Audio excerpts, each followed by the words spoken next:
Nous volons devant les planètes de notre système solaire. Nous passons devant Mars, Jupiter, Saturne, Uranus et Neptune. Puis nous traversons les ténèbres de l'espace au-delà des limites de notre monde. Nous avons atteint notre destination. Voici le nuage de Oort. Il s'agit d'une région hypothétique entourant notre système solaire et qui compte une multitude d'astéroïdes et de blocs de glace. C'est probablement ici que la plus grande comète de l'histoire de l'humanité a vu le jour. Et maintenant, elle se dirige vers le Soleil. Bernardinelli Bernstein a été découverte tout à fait par hasard pendant une enquête sur l'énergie noire, dite Dark Energy Survey. Nos télescopes étaient pointés vers les régions les plus reculées de l'espace. Leur objectif principal était de mieux connaître le processus d'expansion de l'univers. Les astronomes souhaitaient également dresser une carte plus détaillée de l'univers observable.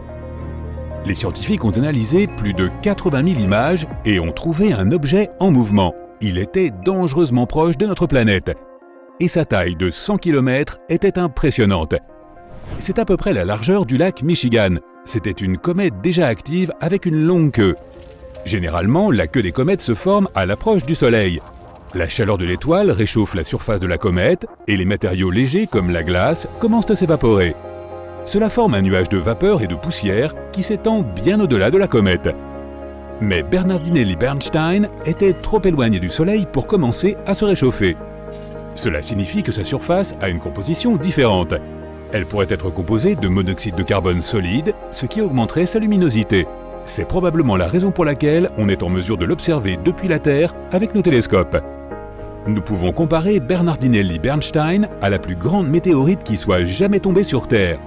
Il y a environ 66 millions d'années, notre planète a été frappée par une météorite d'environ 10 km de large. L'onde de choc provoquée par cette collision a fait plusieurs fois le tour de la Terre, engendrant des tsunamis plus impressionnants que les plus grands des gratte-ciel. Et l'énergie de l'explosion a mis le feu à de vastes régions. Presque toutes les créatures vivantes, y compris les dinosaures et les plus anciens poissons, ont disparu. La météorite a laissé derrière elle un cratère 3 fois plus grand que Manhattan. L'endroit où elle est tombée était riche en soufre. Cette substance s'est évaporée en raison de la chaleur anormale et s'est concentrée en d'énormes nuages, entraînant des pluies acides pendant plusieurs semaines. La comète que nous venons de découvrir est 10 fois plus grosse. Si elle se dirigeait vers la Terre, tu pourrais la voir à l'œil nu bien avant son impact. Elle ressemblerait à une étoile avançant dans le ciel nocturne. Quelques jours avant que la comète n'atteigne notre planète, tu la verrais même en plein jour. Tu pourrais aussi facilement distinguer sa longue queue. En pénétrant dans notre atmosphère, la comète produirait un grondement si puissant qu'on l'entendrait même de l'autre côté de la Terre.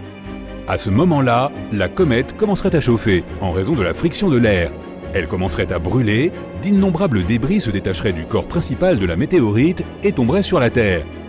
Au moment où Bernardinelli Bernstein toucherait la surface de la planète, on verrait un éclair si lumineux qu'il éclipserait le Soleil. En une fraction de seconde, une quantité colossale d'énergie serait convertie en chaleur. Cela créerait l'explosion la plus puissante de l'histoire de la Terre. Elle arracherait littéralement des morceaux de la planète et les projetterait dans les airs. L'onde de choc réduirait en cendres tout ce qui se trouverait dans un rayon de quelques centaines de kilomètres. Elle continuerait à se propager dans différentes directions, brisant et pliant les arbres. Ensuite, elle atteindrait les montagnes enneigées et déclencherait d'énormes avalanches qui recouvriraient de nombreux villages.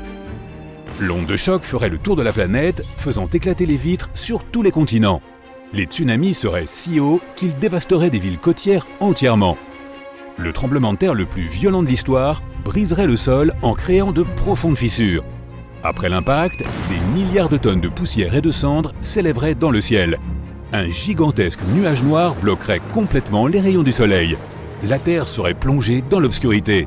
Tous les débris présents dans l'air commenceraient à fondre, se transformant en une lave liquide qui retomberait à la surface, causant des dégâts considérables. Les cendres et la poussière en suspension masqueraient le soleil pendant plusieurs mois encore.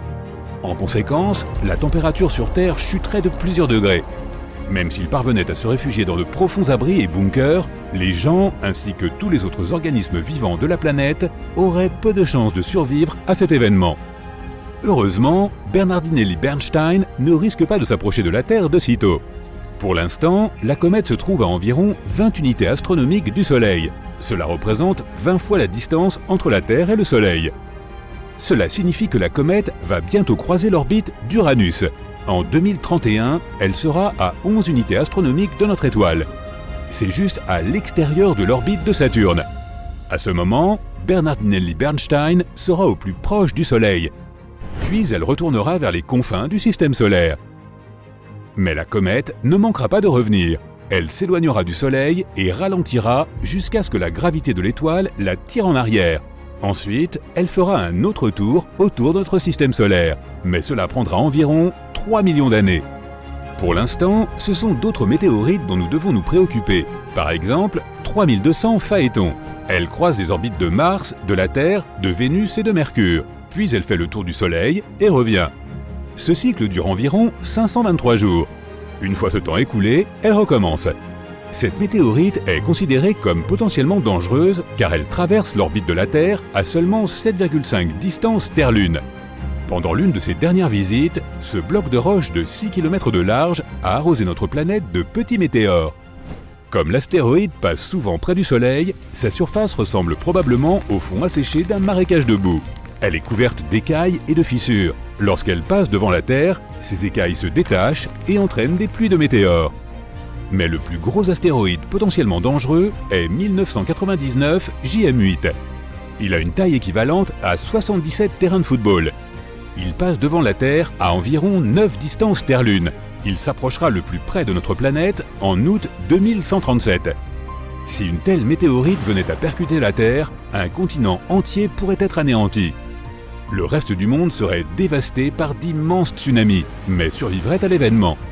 Alors naturellement, les scientifiques réfléchissent aux moyens de prévenir une telle catastrophe. La première solution est une gigantesque explosion contrôlée. Selon l'une des lois de la physique, si l'on applique une force dans une direction, elle provoquera une réaction dans la direction opposée.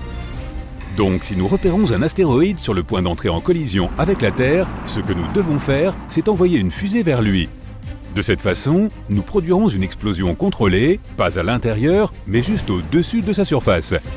L'explosion sera dirigée vers le haut et l'astéroïde se déplacera vers le bas. Ce minuscule décalage sera suffisant pour modifier sa trajectoire, et il passera devant la Terre sans la toucher. Une autre solution consiste à envoyer un objet lourd, comme un vaisseau spatial, vers l'astéroïde. Les objets lourds possèdent leur propre gravité. Le vaisseau spatial devra donc voler tout près de la météorite qui l'attirera vers sa surface. Mais les moteurs du vaisseau spatial résisteront. Il commencera à tirer l'astéroïde dans la direction opposée. Cela changera sa trajectoire et notre planète restera intacte. Nous pouvons aussi percuter l'astéroïde avec le vaisseau spatial. Et paf! Nous pourrions également construire une station spatiale comme l'ISS. Elle serait équipée de tout un tas d'énormes loupes. Nous enverrions la station au plus près du Soleil et nous commencerions à chercher des astéroïdes potentiellement dangereux. Puis nous orienterions toutes les lentilles de façon à ce que les rayons du Soleil soient concentrés sur l'immense rocher. La chaleur commencerait à vaporiser la matière à la surface de l'astéroïde. C'est là que la physique entrerait à nouveau en jeu. La matière s'évaporerait vers le haut et l'astéroïde se déplacerait vers le bas. On pourrait aussi envelopper l'astéroïde dans un film réfléchissant, quelque chose comme du papier d'aluminium. Habituellement, les corps spatiaux absorbent la plupart des rayons du Soleil. Mais si l'astéroïde était recouvert de papier d'aluminium, les rayons se réfléchiraient sur sa surface.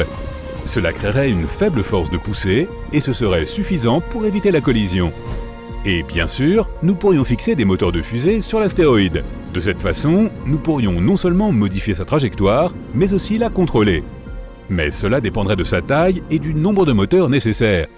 Ensuite, nous pourrions utiliser ce gros rocher pour détruire d'autres astéroïdes plus dangereux.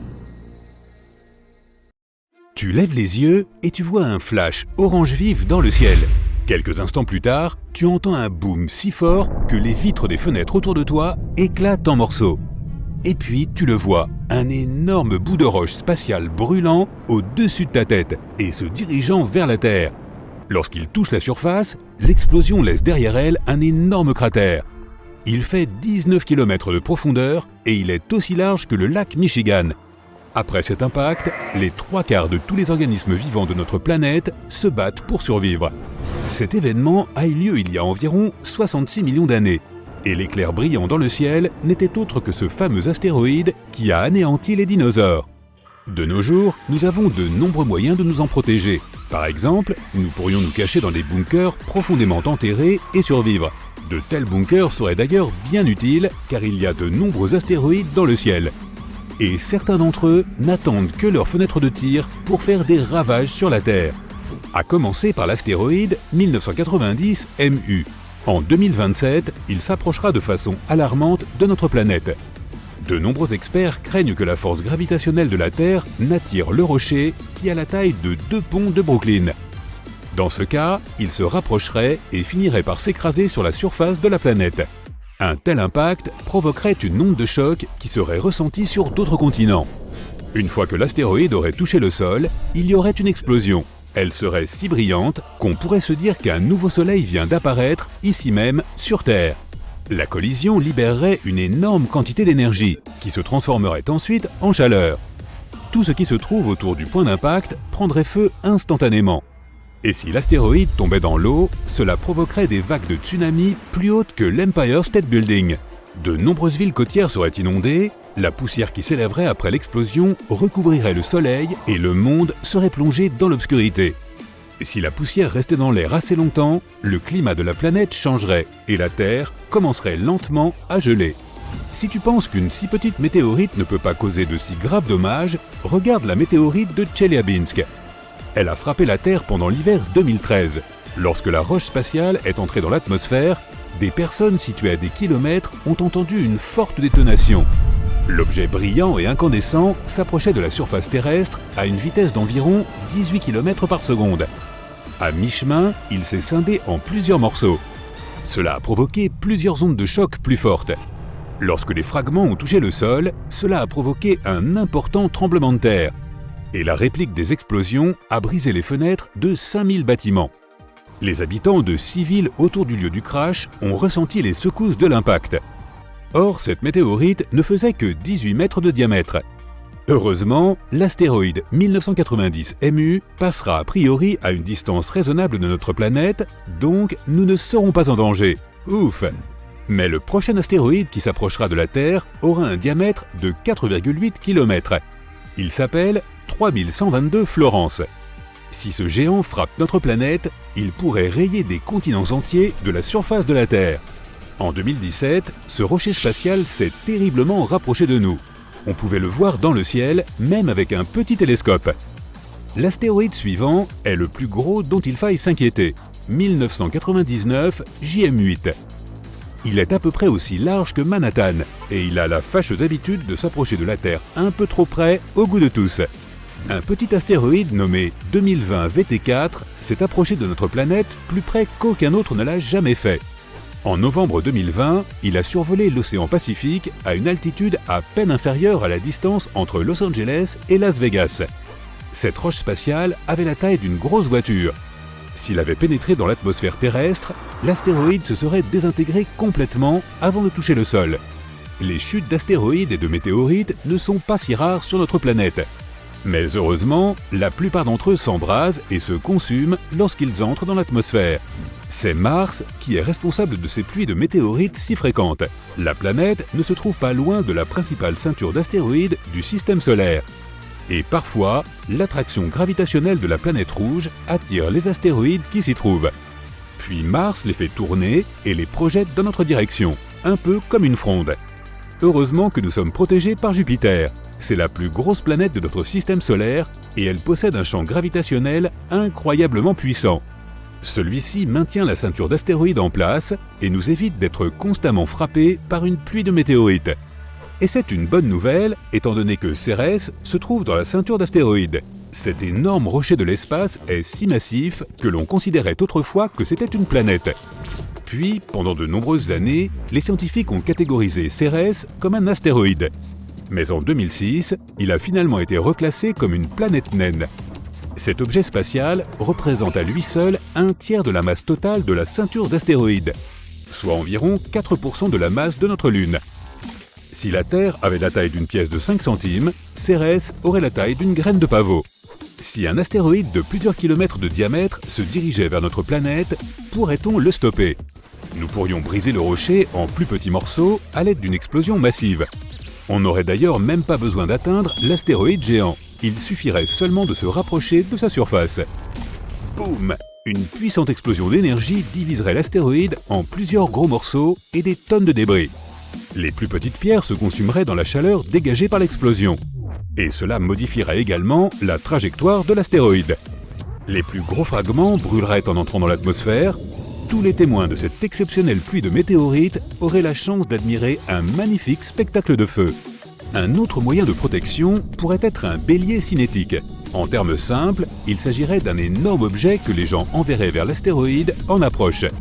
Ou bien un vaisseau spatial lourd. C'est la méthode que les scientifiques ont choisie pour empêcher l'astéroïde Apophis de tomber sur la Terre. Cet astéroïde mesure 366 mètres de diamètre et passe souvent près de notre planète, s'approchant jusqu'à 30 571 km au-dessus de nos têtes. L'astéroïde va à nouveau passer près de notre planète en 2029. Et il est possible qu'en 2036, il s'écrase sur la Terre. Si cela se produit, l'explosion laissera un cratère de plus de 4,8 km de diamètre. Dans un rayon de 10 km autour de la zone d'impact, tous les bâtiments et tunnels de métro s'effondreront ou seront lourdement endommagés. L'événement déclenchera également un puissant tremblement de terre. Dans un rayon de 50 km autour du cratère, les vitres des voitures et des maisons seront brisées. Et à 120 km du point d'impact, le tremblement de terre déplacera les meubles des habitations. Une façon d'empêcher une telle catastrophe serait donc de construire un vaisseau spatial lourd. Il décollerait de la Terre, accélérerait, puis foncerait sur l'astéroïde à toute vitesse. L'impact modifierait la trajectoire de l'énorme rocher spatial et il passerait finalement à bonne distance de notre planète. Nous pourrions aussi essayer d'arrêter l'astéroïde en l'enveloppant dans du papier d'aluminium.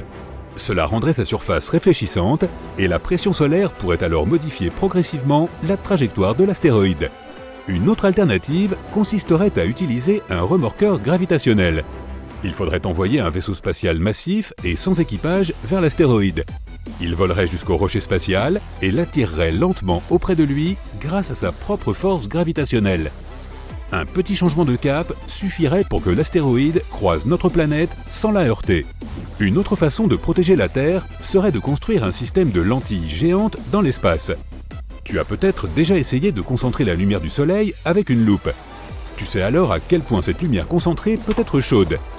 Imagine maintenant qu'on installe de nombreuses lentilles géantes, toutes dirigées vers un seul point. Les scientifiques pensent que le fait de focaliser un faisceau de lumière aussi puissant sur l'astéroïde ferait fondre et s'évaporer la roche, ce qui changerait lentement sa trajectoire.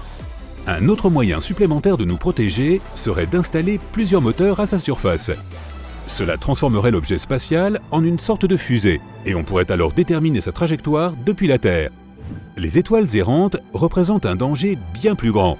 Comme les astéroïdes, elles volent dans l'espace et peuvent entrer en collision avec tout ce qui se trouve sur leur trajectoire.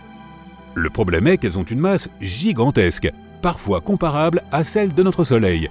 Il y a environ 70 000 ans, un duo d'étoiles intergalactiques est passé en trombe devant le Soleil. Elles n'ont pas affecté la Terre, mais ont causé quelques perturbations à la périphérie du système solaire. Cet événement est susceptible de se reproduire.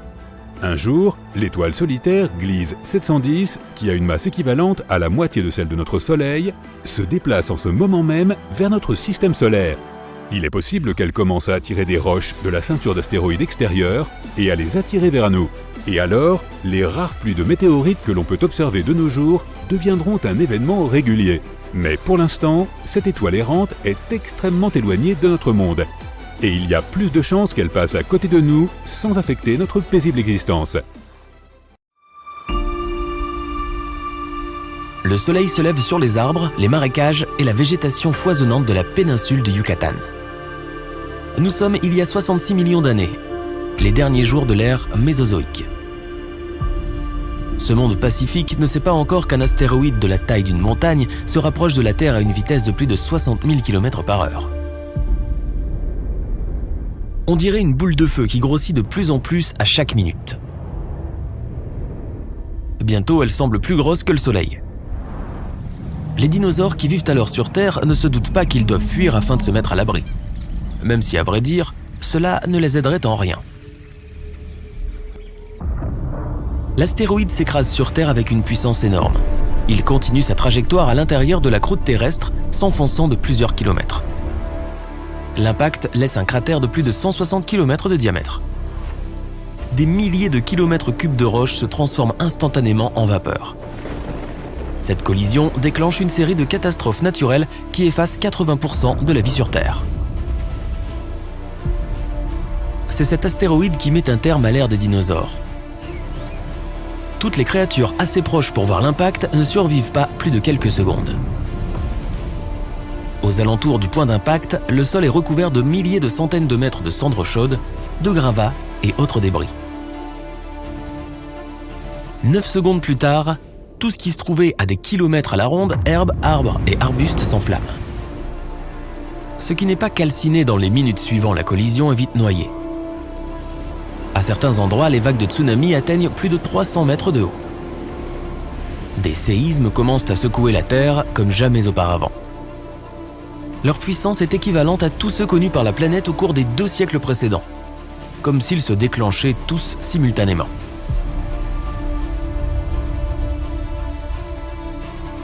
Un peu moins d'1 heure après la collision, une rafale de vent traverse la zone à plus de 900 km/h. Elle balaye tout ce qui est resté sur place et disperse les débris sur des kilomètres. Un peu plus loin de la zone d'impact, le ciel s'assombrit terriblement. Ce qui ressemble à des étoiles filantes est en réalité des débris de cet astéroïde qui pleuvent sur la planète. En pénétrant dans l'atmosphère, ils brillent et émettent un rayonnement infrarouge. Dans les premières heures suivant la collision, le ciel devient totalement noir. Il va s'éclaircir très lentement. Pendant les 2 années qui suivent, il ressemblera à quelque chose entre un jour nuageux et le crépuscule. Beaucoup de plantes ne survivent pas à l'absence de lumière du soleil. Des cendres restent en suspension dans l'air pendant des mois. Donc lorsqu'il pleut, l'eau est extrêmement acide. Les incendies continuent de faire rage. Pendant un certain temps, ils produisent des tonnes de toxines qui détruisent la couche d'ozone. La Terre connaît alors l'une de ses époques les plus difficiles. Plus de 30 000 objets tournant actuellement autour de la Terre pourraient s'écraser sur notre planète. La NASA considère qu'environ 1500 d'entre eux sont potentiellement dangereux. Ces roches spatiales sont des vestiges restant d'après la formation du système solaire il y a 4,6 milliards d'années. Si l'un de ces objets frappait notre planète, les conséquences seraient imprévisibles. Elles peuvent aller du simple bris de vitre à l'anéantissement de toute forme de vie sur la Terre. Malheureusement, dans notre cas, il est plus probable que ce soit la deuxième option qui prévale. En 2004, les astronomes ont découvert un énorme astéroïde proche de la Terre.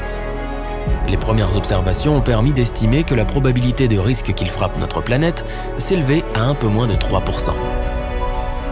Cet astéroïde a été nommé Apophis. Il mesure plus de 300 mètres de diamètre et pèse environ 20 millions de tonnes. Il est censé traverser notre ciel le vendredi 13 avril 2029. Quelle ironie! Normalement, Apophis passera à environ 30 000 km de la surface de la Terre. Les scientifiques sont quasiment sûrs qu'il n'entrera pas en collision avec notre planète. Ils sont aussi très excités par la possibilité de pouvoir observer ce corps céleste de si près. Et pas seulement eux. Près de 2 milliards de personnes pourront voir l'astéroïde à l'œil nu. Mais même si ce gros caillou évite notre planète en 2029, il reviendra 7 ans plus tard en 2036. Et c'est à ce moment-là que la vie telle que nous la connaissons pourrait prendre fin.